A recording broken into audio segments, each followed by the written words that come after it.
فرمائیے گا کیا خلافت اور افضلیت کی ترتیب مختلف ہیں؟ اہل سنت والجماعت کے پاس جو خلافت کی ترتیب ہے وہی افضلیت کی ترتیب ہے. سبحان اللہ. یہ اہل سنت والجماعت کا عقیدہ یہی ہے. سبحان اللہ. اب یہ شیعہ اور روافض کا عقیدہ الگ ہو سکتا کیونکہ ہمارا ان سے کوئی تعلق نہیں ہے. ہم اہل سنت والجماعت ہے. ہم اہل سنت والجماعت کے عقیدے کو فالو کریں گے. ہم وہی چیز کو اختیار کریں گے جو اہل سنت والجماعت کا عقیدہ ہے. ہم روافض کا یا شیعہ کا عقیدہ اختیار نہیں کریں گے. ان کا عقیدہ کیا ہے ہمیں اسے سروکار نہیں ہے. اجماع امت اور جو ہے 1400 سال سے جو امت کا اور علماء امت کا محدثین کا مفسرین کا جو عقیدہ تسلسل کے ساتھ چلا آ رہا ہے وہ یہی ہے. ائمہ فقہا سارے مفسرین نے یہی عقیدہ دیا ہے اور یہی چیز بیان کیا ہے کہ جو ترتیب وار خلیفہ بنے ہیں ویسی ہی ان کی فضیلت ہے. جو پہلے خلیفہ ہے وہ سب سے افضل ہے. جو دوسرے خلیفہ ہے وہ خلیفہ اول کے بعد سارے صحابہ اکرام میں سب سے افضل ہے. جو تیسرے خلیفہ ہے یہ دو شیخین کے بعد وہ سارے صحابہ اکرام میں سب سے افضل ہے. جو تیسرے خلیفہ ہے وہ شیخین کے بعد سارے صحابہ میں سب سے افضل ہے. یہ تینوں خلفاء کے بعد جو چوتھے خلیفہ ہے مولا علی رضی اللہ تعالیٰ عنہ یہ تینوں صحابہ اکرام کے بعد امت میں سب سے افضل ہے. سبحان اللہ سبحان اللہ. یہ ترتیب جس ترتیب سے خلیفہ بنے ہیں اسی ترتیب سے اہل سنت والجماعت کے پاس فضیلت ہے. سبحان اللہ.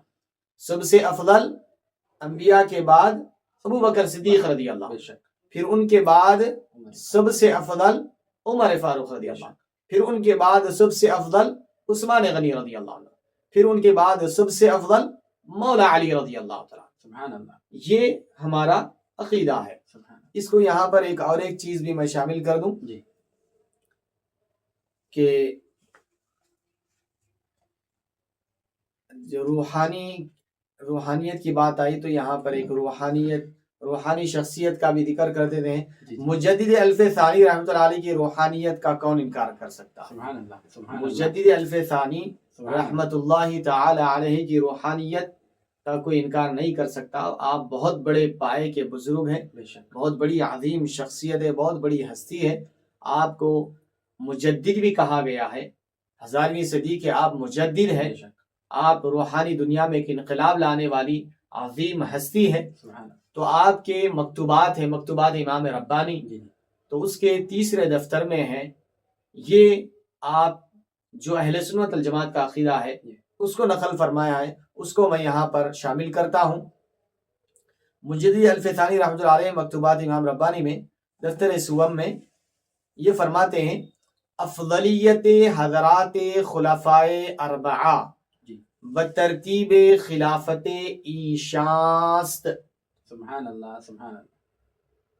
بترتیب خلافت ایشاست، ایشا است ہے یعنی افضلیت حضرت خلفاء اربعہ، چاروں خلفاء حضرات کی افضلیت، چاروں خلفاء حضرات کی افضلیت ایشا کہتے ہیں ان کی خلافت کی ترتیب سے ہے.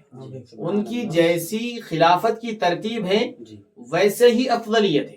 یعنی جو پہلے خلیفہ ہوئے وہ سب سے افضل، جو دوسرے خلیفہ ہوئے ان کے بعد سب سے افضل، جو تیسرے ہوئے ان کے بعد سب سے افضل، جو چوتھے ہوئے وہ تیسروں کے بعد سب سے افضل. سبحان اللہ سبحان اللہ.